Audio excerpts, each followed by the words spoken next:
the manager because I can't cash this for you. And so they went and they brought the manager, and the manager was, my brother said he was so, what's the word I'm looking for? He was just very rude, and he said you could tell that he was very prejudiced. And he said, I need to know where you got this check from. He says, well, I got it from one of my customers. And he says, what customers? What do you do? He says, well, I go to markets and I sell fish, not for this much money.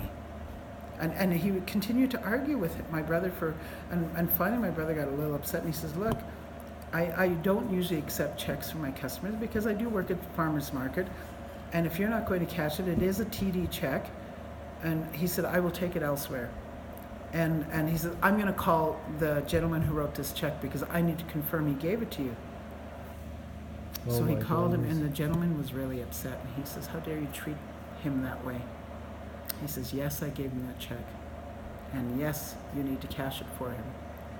He said that's very embarrassing that you would call me for someone that I purchased something, but and I really, and he believes, and it was just the attitude. You get that attitude, and he said, and so there is that in Wetaskiwin, and I have sometimes, like my granddaughter, she lives in Wetaskiwin. She still carries that last name Cardinal.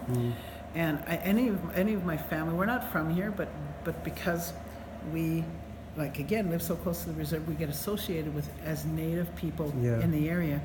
And what I tell my kids, my grandkids, my kids went to school here, is it doesn't matter what people treat you like. I said, they might look at you and stereotype you. I said, what the kind of stereotype you want, I said, is I want them to see the best of you. I said, because you know what, until they see a lot of good, they're going to continue to stereotype. You know? So in other words, if you're going to be doing sport, do the best you can so that your name is a good name. You know what I mean? I said, there are a lot of good people in the area. There are a lot of good people that live in Musqueam and Hobima. Oh, absolutely. I said, but unfortunately, it's the bad ones that people see. And we're going to get pushed alongside with them regardless of where you come from. I said, so make sure you have a good impression with everything you do. You know? But Thank you for sharing. You know what your story very very strong. I mean, very powerful. That I can understand. The city still need to work on. Still remember when I was in Saskatchewan. I was the only person in maybe Korean, maybe in their city. I think maybe, but we have a Filipino who is a secretary and worked for me at Sabeshanami, and then I asked her, do you find any home church? Would you like to check to maybe my church? And then she said, can I come? Oh, absolutely, why not? And then she said, your church is Caucasian, senior white, church. So Filipino, do you think I can go your church? Why not? I'm Korean.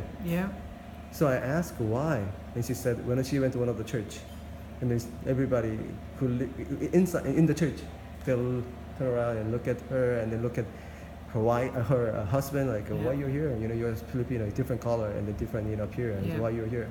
They didn't say that. But their body language they can understand, interpret it, translate it. And it made me really sad. I said, come, and then they came to our church, and then people, white people, they welcome them, and then treat them like a son and daughter. That's the way it's supposed to be. Exactly. But that's what, even here, with the people that are here, this is our mission field, and that people you work with, exactly. Sometimes people kind of cringe. Our church is not like that, and I'm thankful for that. But some churches, I've been to them, where someone will come in, they're not dressed as nice, and they smell a little, and whatever. But you know what? God can change that. Oh, absolutely. But we've got to start somewhere, right? Yeah. I know. That's terrible, though. Terrible story. There are few things that I want to talk about. Wrap it up. Maybe if you are, let's just say, what is the definition of a good life? You think? A definition of a good life for me? I think about it all the time because I always talk about. I have a lot of kids.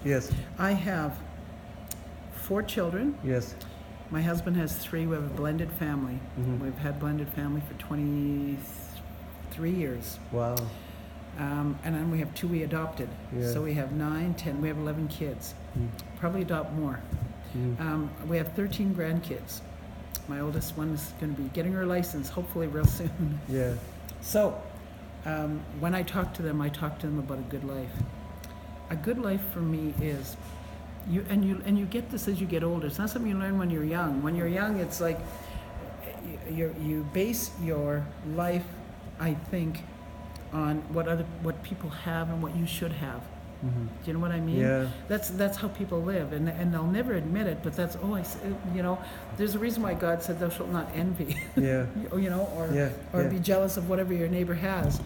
We're to be content with what we have, and I mean, I'm learning that as well as I go along. But a good life for me is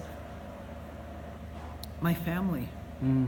I spend a lot of time with my family. All my kids are grown, graduated, married. My oldest son's almost 40, and for me in my life, if I didn't have Christ, I would have no life, because I've lived in that life of dysfunction when I was growing up, when I was a kid. I lived in that life. I know what it's like to be without food. I know what it's like to be unloved. I know what it's like to be abused physically, sexually, whatever. And with Christ, I'm safe. I'm safe. He makes me safe. Yes.